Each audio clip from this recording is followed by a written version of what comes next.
बोलिए मनोज यादव, आज के इन नतीजों को आप कितना भी भुनाने की कोशिश करिए, कांग्रेस प्रवक्ता ज्योति कुमार सिंह कह रहे हैं कोई फर्क नहीं पड़ने वाला। 24 में आपका काउंटडाउन शुरू है, 100 के नीचे आ जाएंगे आप। जी देखिए, नाच ना जाने आंगन टेढ़ा। अभी इनके मल्लिकार्जुन खड़गे जी बोल रहे थे छोटे छोटे राज्य हैं, मतलब इतनी उपेक्षा का भाव आज भी है इस उत्तर पूर्व को। लगातार ये ईस्ट नॉर्थ ईस्ट को लेकर के इन्होंने एक पॉलिसी लेकर के आए थे, लुक ईस्ट की पॉलिसी लेकर आए थे, लेकिन माननीय नरेंद्र मोदी ने एक्ट ईस्ट की पॉलिसी लेकर के आए। वहाँ एक्टिविटी करने का काम किया, वहाँ हीरा जैसा एक मूल मंत्र देने का किया, हाईवे एयरवेज वाटरवेज से जोड़ने का काम किया। देश के पहले प्रधानमंत्री है जिन्होंने संवेदनशीलता दिखाते हुए 51 से ज़्यादा बार वो दौरा कर चुके हैं। हर 15 दिन पे हमारे कैबिनेट मिनिस्टर वहाँ जाते हैं। तो उपेक्षा का भाव जिन्होंने किया था, जहाँ अलगाववाद था, जहाँ ड्रग्स माफिया सर उठाकर घूमते थे, उग्रवाद वहाँ फैला हुआ था, इंसर्जेंसी जैसे माहौल थे, उसमें शांति समृद्धि और सुख समृद्धि देने का काम किया। विकास का डबल इंजन वहाँ पर चल रहा है। ये हमारी विचारधारा की जीत है, ये हमारे नेतृत्व की जीत है, हमारे कार्यकर्ताओं की जीत है और वहाँ के जनता जनार्दन की जीत है। मानक जी देखिए, सांप नेवला मिलकर के केरल में लड़ते हैं और सांप नेवला मिलकर के गठबंधन बना करके वहाँ पर त्रिपुरा में किस तरह से गठबंधन बना करके लड़ रहे थे, वहाँ भी इनका हश्र क्या हुआ। और ज्योति कुमार जी बड़ी बड़ी बातें कर रहे हैं। पिछले 5-7 राज्यों के चुनाव में आपका क्या हश्र हुआ। 5 राज्यों में हमारी सरकार है, 5 राज्यों में हम लोग जीत करके आए। और मैं 110 मैं उपचुनाव की भी मैं बता देता हूँ, 110 उपचुनाव हुए अभी पीछे विधानसभाओं के, उसमें विधानसभा लोकसभा मिला के 97 में हम लोग जीते हैं। तो ये कहाँ जा रहे हैं, किस चीज़ का आत्ममंथन कर रहे हैं। ठीक है, आपको भाजपा पर दोषारोपण करना है, लेकिन आपकी बातों को उठाता क्यों नहीं। उसका एक ही मूल कारण है कि लगातार आप लोग जो आरोप प्रत्यारोप की राजनीति करते हैं, आपके पास नेता नहीं है, नीति नहीं है और ना ने आपकी नीयत साफ नहीं है। इसी कारण से आपकी साख गिरी हुई है, आपकी छवि साफ नहीं है। आज माननीय नरेंद्र मोदी जी की लोकप्रियता इतनी है, न केवल देश में अभी तो पूरे विश्व के लेवल पर।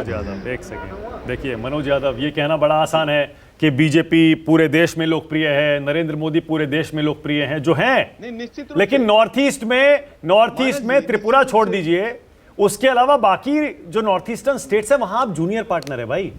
रीजनल पार्टीज बड़ी हैं वहां पर, आप उनके कंधे पर बैठकर सरकार में आए हैं, सत्तारूढ़ पार्टी बने हैं। इसीलिए यह कहना कि बीजेपी ने या प्रधानमंत्री ने या आपकी सरकार ने नॉर्थ ईस्ट फतेह कर लिया, इतने लोकप्रिय हो गए कि सारा बीजेपी को वहां वोट मिल रहा है, यह सही नहीं है। अच्छा मानक जी, एक बात बताइए, अगर हमारे साथ गठबंधन भी हो रहा है और हम लोग सम्मानजनक तरीके से गठबंधन को चलाना भी जानते हैं, तो कांग्रेस पार्टी के साथ में गठबंधन क्यों नहीं होता है। और ये बोल रहे थे सारे विपक्षी एक हो जाएंगे। अरे भाई, सारे विपक्षी एक कब नहीं हुए आप लोग। लगातार कभी आप तो यूपी में भी एक हुए थे, अभी सीपीएम के साथ में आपने त्रिपुरा में गठबंधन किया तो एक हो गए। अनगिनत जगह आप एक होकर के लड़ते हैं। और मानक जी, लगातार यही हो रहा है, बीजेपी वर्सेस ऑल की लड़ाई चल रही है। तो चोर चोर मुसेरे भाई एक हो जाते हैं, अक्सर देखते हैं, जिनकी साख गिरी हुई है, जनता जनार्दन जिनको पसंद नहीं करती। लेकिन एक हुए तो देखिए, कांग्रेस और लेफ्ट की राजनीति करते हैं, परिवारवाद की राजनीति करते हैं। त्रिपुरा में आपकी सीटें कम हुई है वहां पर, तो एक होकर ये मत कहिए कि कुछ नहीं होने वाला। अगर सारे एक हो गए तो हम लोग सरकार बनाने जा रहे हैं। मानक जी, 2019 का एक वाक्य याद दिला देता हूं आपको। ममता बनर्जी जी ने कोलकाता के अंदर ये जो फ्यूज बल्बों की झालर की तरह एक इनकी झालर लगी थी इनके, और ये लोग इकट्ठे भी हुए थे। तो लगातार इससे कहीं ना कहीं किसी न किसी राज्य में लोग गठबंधन करते हैं। लेकिन विषय ये है, मूल विषय ये साख का विषय है। आज पारदर्शी कोई सरकार देने का काम करता है, विकास की राजनीति करने का काम। क्या वजह है कि तीनों राज्यों में बीजेपी गठबंधन की सरकारें आ रही हैं। संजय सरकार, आपके हिसाब से फैक्टर क्या रहा। देखिए, मैं एक चीज आपको बता रहा हूं, Bharatiya Janata party north east में जितना नागालैंड और मेघालय में सरकार आएंगे तो किसी को बैसाखी के ऊपर भरोसा करके वहां पर सरकार बनाने पड़ रहा है, और नेपीरियो को कंधों पर बंदूक रख के उसको सरकार बन रहा है, वो भी बैसाखी एक है। और दूसरे नंबर बात रही, इसको पहले जो प्रवक्ता बैठे तो उसको कुछ जवाब सवालों को ले लीजिए आप, तो ये भी समझ जाएगा। अच्छा, नॉर्थ ईस्ट में आप कब एयरपोर्ट बनाए थे। अगरतला एयरपोर्ट 1942 साल में तैयार हुआ था, आप बनाए थे क्या। आप बोले नॉर्थ ईस्ट में हम एयरपोर्ट बनाए। अच्छा, मैं आप कोहिमा एयरपोर्ट कब चालू हुए, 2006 में, और 2007 में काम चालू हुआ। 1013 एकड़ जमीन किसके समय, यूपी 2 के समय में बनाए। अच्छा, रेलवे लाइन लामडिंग से जो आगरतला की तरफ जो लाइन गया है, ट्रेन लाइन जो गया, कब तैयार है, यूपी 2 के समय में बना है।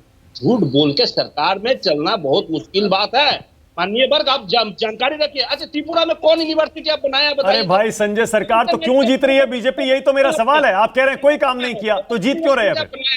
कौन सी इंडस्ट्रीज आपने बनाया है? 10,000 टीचर को त्रिपुरा में आपने नहीं नहीं, लात संजय मार के सरकार अगर बंद बीजेपी ने कोई काम नहीं किया तो तीनों राज्यों में कैसे जीत रही है?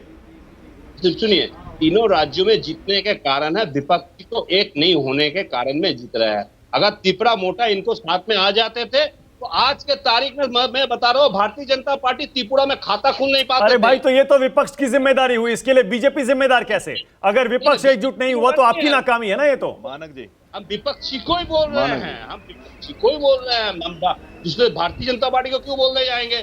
चोर चोर मसोरा भाई बोल रहे हैं। अदानी और मोदी अभी घर घर का कहानी बन चुके हैं। ओके, एक ब्रेक लेना है मुझे, संजय सरकार ब्रेक लेना है, छोटा सा ब्रेक लेना है, लेकिन 3 राज्यों के चुनावी नतीजों पर हमारी खास कवरेज जारी है, देखते रहिए। नमस्कार, मैं हूं मानक गुप्ता। अगर आपको हमारा ये वीडियो पसंद आया हो तो इसे लाइक और शेयर जरूर करें, और हां, हमें सब्सक्राइब और फॉलो करना ना भूलें ताकि आप देश और दुनिया की कोई खबर मिस ना करें। तो जुड़े रहिए हमारे साथ और देखते रहिए न्यूज़ 24।